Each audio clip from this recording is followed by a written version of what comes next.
ชิ้นเขาจะอุทิศชีวิตทั้งชีวิตทีเดียวเพื่องานนั้น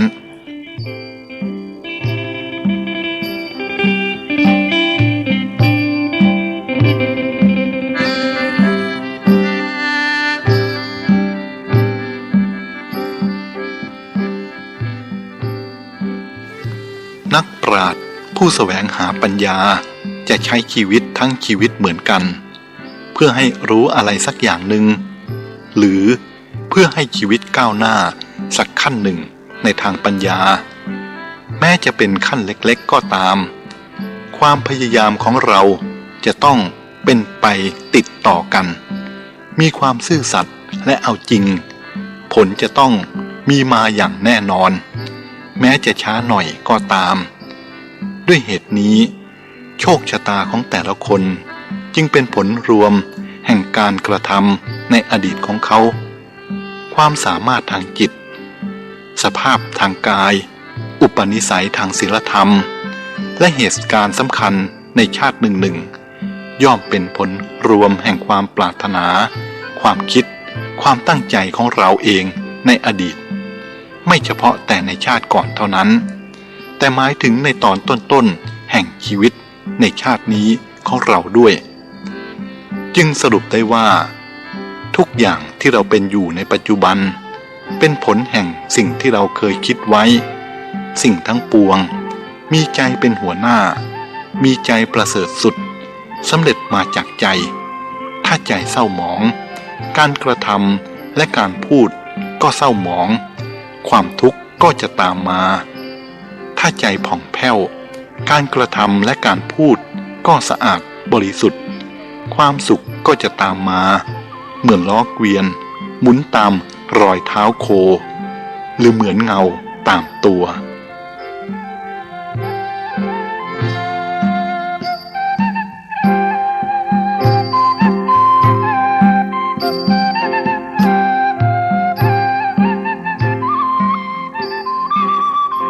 ดูก่อนพระดาพระตถาคตเจ้า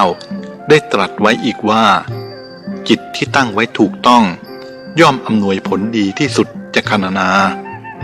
อย่างที่บิดามารดาหรือญาติไม่อาจจะมอบให้ได้ส่วนจิตที่ตั้งไว้ผิดย่อมทำให้บุคคลนั้นย่อยยับป่นปี้ยิ่งเสียกว่าศัตรูคู่เวรทำให้ดังนั้นการบำรุงรักษาใจให้ดีจึงมีคุณแก่บุคคลผู้บำรุงรักษายิ่งกว่าการบำรุงรักษาสิ่งใดๆในโลกนี้เพราะใจเป็นสมบัติอันล้ำค่าของมนุษย์ชนใดเห็นสิ่งที่เป็นสาระว่าเป็นสาระเห็นสิ่งที่เป็นสาระว่าไม่เป็นสาระคนพวกนั้นมีความดำริผิดเป็นทางดำเนินย่อมไม่ประสบสิ่งอันเป็นสาระส่วนชนใดเห็นสิ่งที่เป็นสาระว่าเป็นสาระเห็นสิ่งที่ไม่เป็นสาระว่าไม่เป็นสาระคนพวกนั้นมีความดำริชอบเป็นทางดำเนินย่อมประสบสิ่งที่เป็นสาระภรดาก็อะไรเล่า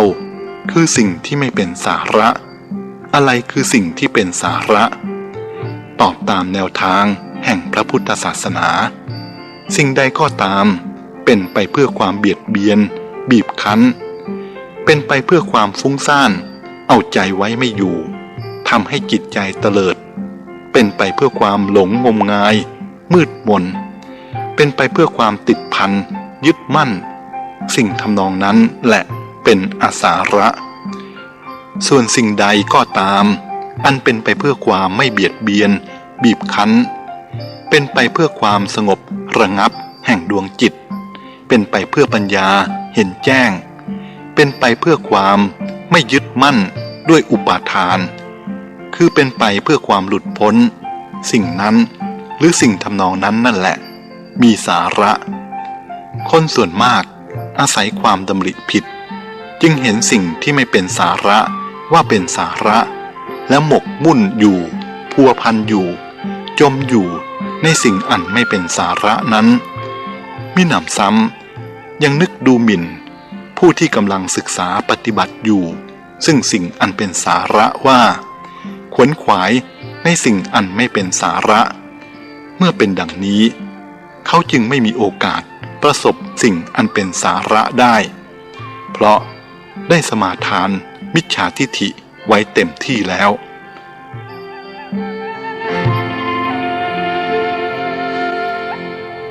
ดูก่อนท่านผู้แสวงหาสัจจะกล่าวโดยย่ออกุศลธรรมทั้งปวงเป็นอาสาระกุศลธรรมทั้งปวงเป็นสาระสิ่งที่ทำให้จิตใจต่ำเป็นอาสาระสิ่งที่ทำให้จิตใจสูงเป็นสาระคนดีเป็นสาระคนชั่วก็เป็นอาสาระท่านผู้แสวงหาสัจจะคนส่วนมากอยากเป็นคนดีอยากทำดีและอยากได้ดีแต่ที่ทำต่างๆกันนั้นก็เพราะความเห็นในเรื่องของความดีไม่ตรงกันบางคนเห็นผิดไปเห็นความชั่วเป็นดีเมื่อทำเข้าแล้วจึงเป็นชั่วผลออกมาก็เป็นความทุกข์ความเดือดร้อนบางคนเห็นดีเป็นชั่วจึงเว้นสิ่งที่ควรทำไม่ได้ทำความดีบางคนเห็นดีเป็นดีเห็นชั่วเป็นชั่วมีความเห็นถูกดำริถูกจึงทำถูกพูดถูกผลออกมาก็เป็นความสุขความเจริญความเย็นใจโดยในดังกล่าวมาแล้วบุคคลจึงควรปรับความเห็นและความคิดของตนให้ถูกให้ตรงก็จะดำเนินชีวิตไปในทางที่ถูกในทางที่ตรงเขาย่อมจะพบกับสิ่งที่เป็นสาระเพราะมีความเห็นถูกคิดถูกนั้นเป็นประทีปส่องทางส่วนคนที่มีความคิดเห็นไม่ตรงย่อมมีแต่ความทุกข์เป็นผลดังที่พระพุทธองค์ได้ทรงตรัสไว้ว่าภิกษุทั้งหลายเราไม่เห็นสิ่งอื่นแม้อย่างหนึ่งที่เป็นเหตุให้อกุศลธรรมที่ยังไม่เกิดขึ้นที่เกิดขึ้นแล้วเจริญไพบูลย์ยิ่งขึ้นเหมือนมิจฉาทิฐินี้เลย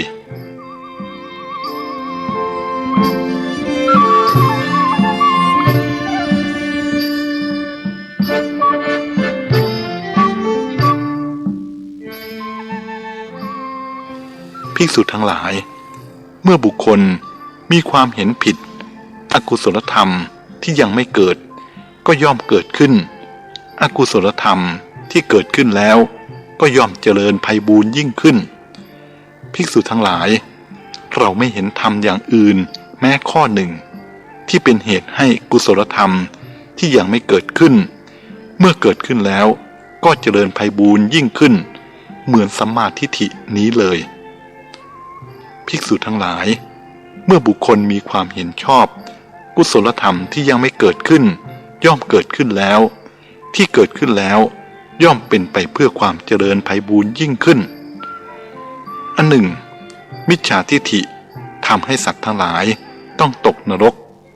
ส่วนสัมมาทิฏฐิทำให้สัตว์ทั้งหลายบังเกิดในสุคติโลกสวรรค์ผู้เป็นมิจฉาทิฐิเกิดมาเพื่อความฉิบหายวอดวายเพื่อโทษทุกข์แก่คนเป็นจำนวนมากส่วนผู้เป็นสัมมาทิฏฐิเกิดมาเพื่อประโยชน์สุขของคนเป็นส่วนมากเพราะทำให้คนทั้งหลายตั้งอยู่ในธรรมของสัตบุรุษภิกษุทั้งหลายกายกรรมวจีกรรมและมโนกรรมของบุคคลที่มีความเห็นผิดย่อมเป็นไปเพื่อผลอันไม่น่าปรารถนาไม่น่าชอบใจไม่เป็นประโยชน์เป็นไปเพื่อทุกข์เพราะเหตุใดเพราะมิจฉาทิฐินั้นเลวทรามภิกษุทั้งหลายเปรียบเหมือนเม็ดสะเดาก็ดีเมล็ดบวบขมก็ดีเมล็ดน้ำเต้าขมก็ดีที่บุคคลหมกไว้ในพื้นดินอันชุ่มชื้นรสของดินรสของน้ำที่มันดูดดื่มเข้าไปทั้งหมดย่อมเป็นไปเพื่อความเป็นของขมเพื่อเผ็ดร้อนไม่น่ายินดีข้อนั้นเพราะเหตุใดก็เพราะพืชนั้นเป็นพืชพันธุ์เลวภิกษุทั้งหลายกายกรรมก็ดีวจีกรรมก็ดีมโนกรรมก็ดีของบุคคลผู้เป็นมิจฉาทิฐิฉันนั้นเป็นไปเพื่อผล ที่ไม่น่าปรารถนาเพราะความเห็นของเขาเลวทรามเจตนาก็ตามความปรารถนาก็ตามความตั้งใจก็ตามมีผลไม่น่าปรารถนาไปด้วยเพราะเกิดจากทิฏฐิอันเลวทราม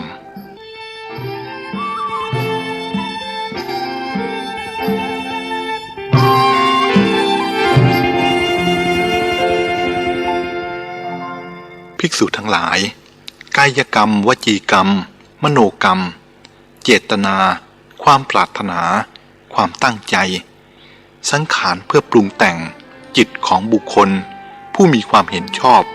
เป็นไปเพื่อผลที่น่าปรารถนาน่าชอบใจเพื่อประโยชน์เพื่อความสุขข้อนั้นเพราะเหตุใดเพราะทิฏฐิของเขาดีภิกษุทั้งหลาย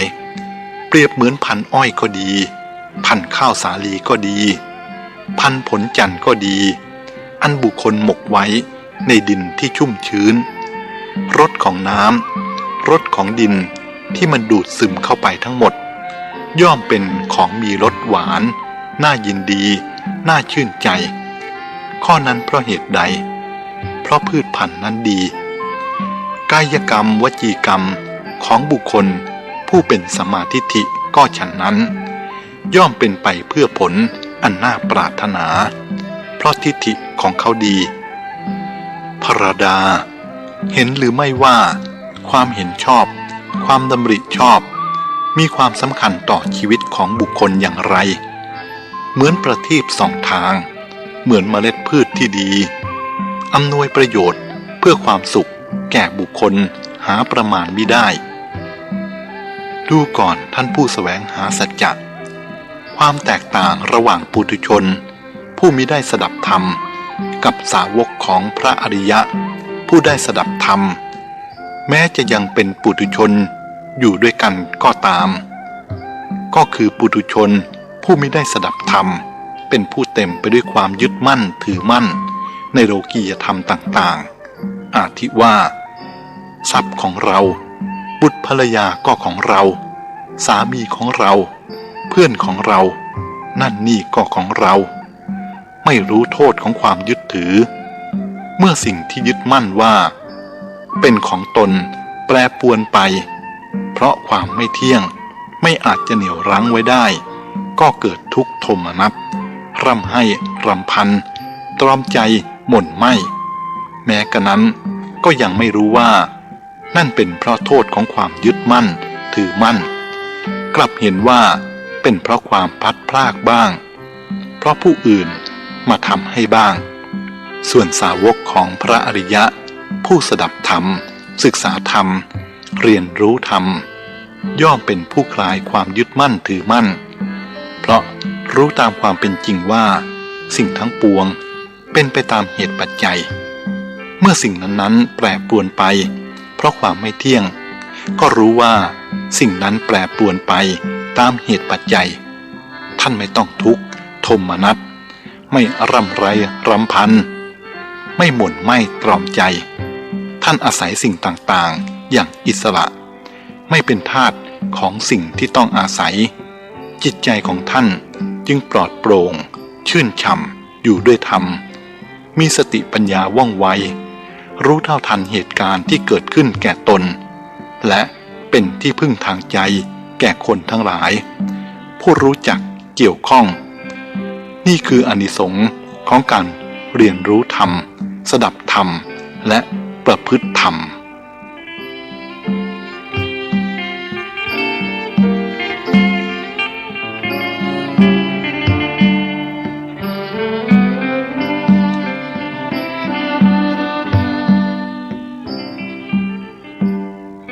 ครั้งหนึ่งพระสารีบุตรผู้เป็นธรรมเสนาบดีได้กราบทูลพระพุทธองค์ว่าข้าแต่พระองค์ผู้เป็นที่พึ่งของโลกชนทั้งหลายทิ้งของสะอาดบ้างไม่สะอาดบ้างคูดบ้างมูดบ้างน้ำลายบ้างน้ำเหลืองบ้างน้ำหนองบ้างลงบนแผ่นดินแผ่นดินก็มิได้เกียจชังสิ่งนั้น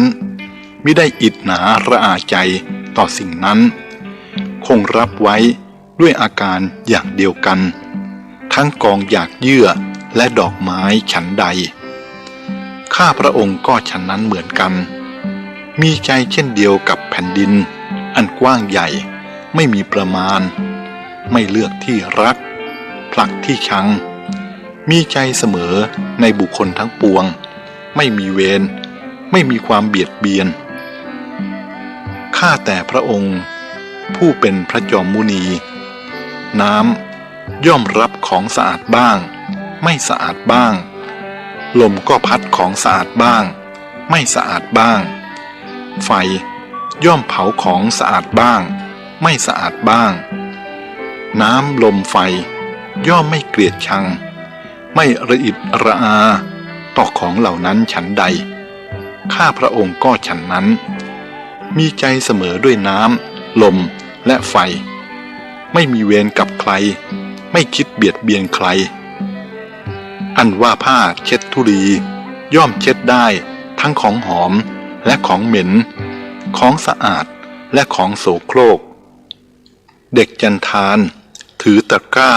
นุ่งผ้าเก่าเข้าไปยังบ้านหรือนิคมย่อมตั้งใจอ่อนน้อมเข้าไปโคที่เขาขาดแล้วได้รับการฝึกดีแล้วย่อมสงบเสงี่ยมเดินไปตามถนนหนทางตามตรอกเล็กซอกน้อยก็ไม่ได้เอาเท้าหรือเขากระทบกับอะไรฉันใดข้าพระองค์ก็ฉันนั้นมีใจอ่อนน้อมถ่อมตนไม่มีเวรไม่คิดเบียดเบียนใครพระองค์ผู้เจริญพระธรรมเสนาบดีกราบทูลต่อไปว่าอันหนึ่งบุรุษหรือสตรีรุ่นหนุ่มสาวเป็นคนชอบประดับประดาอึดอัดระอาต่อซากศพงูหรือซากศพสุนัขที่มีคนเอามาผูกไว้ที่คอฉันใดข้าพระองค์ก็ฉันนั้นย่อมอึดอัดระอาต่อกายอันเน่าเปื่อยนี้พระองค์ผู้เจริญอันว่าบุคคลผู้ประคองภาชนะน้ำมันข้นมีรูทะลุเป็นช่องเล็กช่องน้อยไหลออกไหลเข้าอยู่ชั้นใดข้าพระองค์ก็ฉันนั้นบริหารกายนี้ประคับประคองกายนี้ซึ่งเป็นรูทะลุเป็นช่องเล็กช่องน้อยมีสิ่งปฏิกูลไหลเข้าไหลออกอยู่เนืองนิดข้าพระองค์ย่อมระอิดระอาต่อกายนี้อันหนึ่งบุรุษผู้ประคองถาดน้ำมันที่เต็มได้มีคนอื่นถือดาบอันคมกริบอยู่ข้างหลังพลางบังคับให้ถือถาดน้ำมันแต่โดยดีถ้าหากหกเพียงหยดเดียวจะประหารชีวิตเสียบุรุษนั้นย่อมตั้งใจประคับประคองถาดน้ำมันนั้นฉันใดข้าพระองค์ก็จะประคับประคองกายของตนฉันนั้น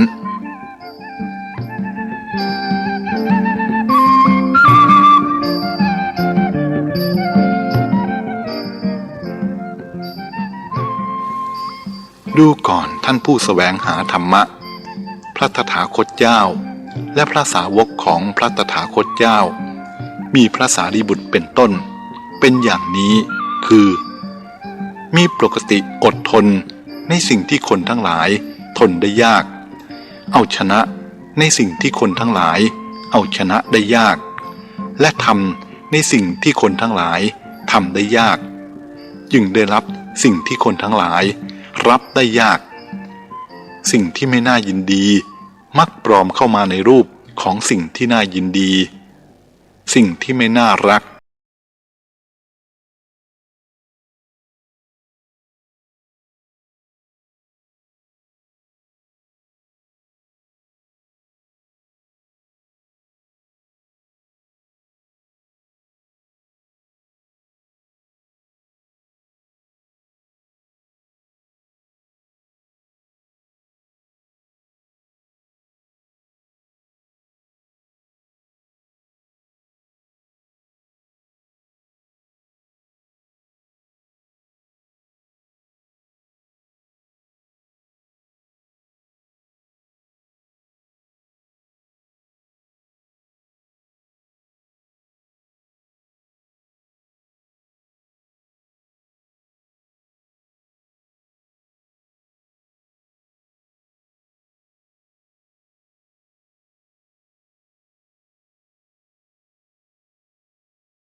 ลงถึงที่สุด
วันนี้เป็นวันพระขอเรียนเชิญพุทธศาสนิกชนทุกท่านมากลั่นจิตให้ใส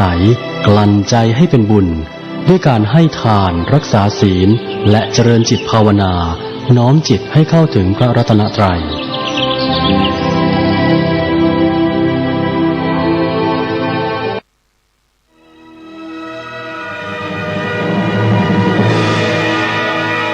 ณ บัดนี้ขอเชิญท่านสาธุชนสดับฟังพระธรรมคำสั่งสอนของพระโพธิญาณเถระ หลวงพ่อชาสุภัทโท แห่งวัดหนองป่าพงเรื่อง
เวทนานั้น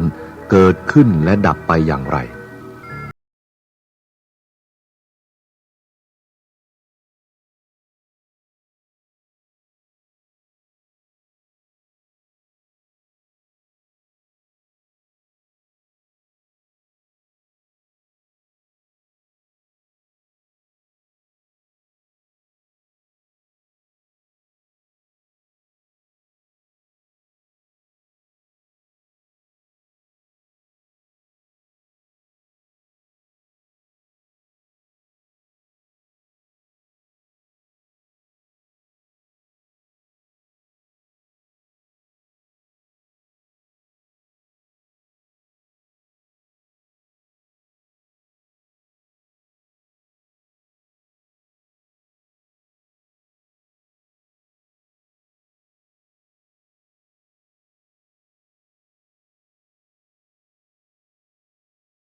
สิ่งสำคัญก็คือท่านเพียงแต่เฝ้าดูไม่ว่าท่านจะเดินอยู่หรือนั่งอยู่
คงจะแย่มาก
และเห็นการเปลี่ยนแปลงเน่าเปื่อย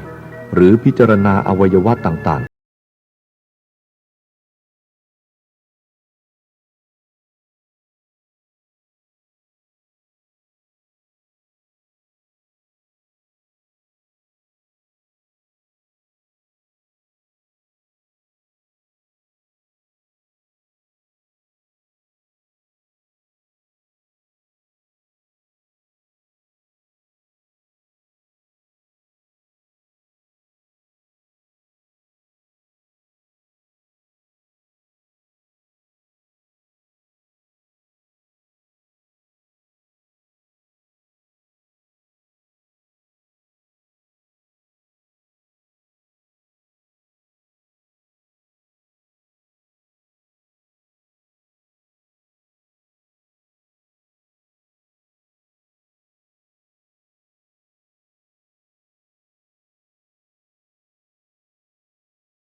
ความโกรธและความหลงนั้น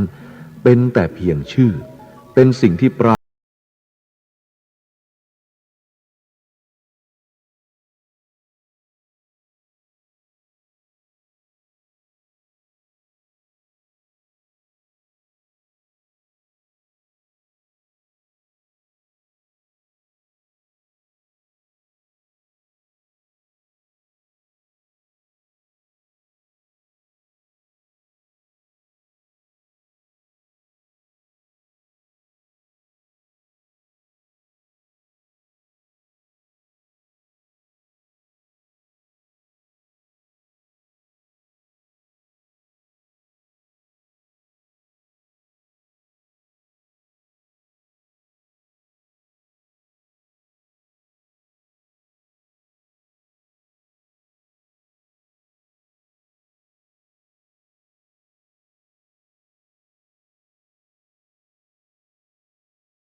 พิจารณาดูท่านก็จะรู้ได้แม้ว่าขณะนี้ท่านจะยังไม่เข้าใจ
ขณะนี้ท่านกำลังฟังสถานีวิทยุกระ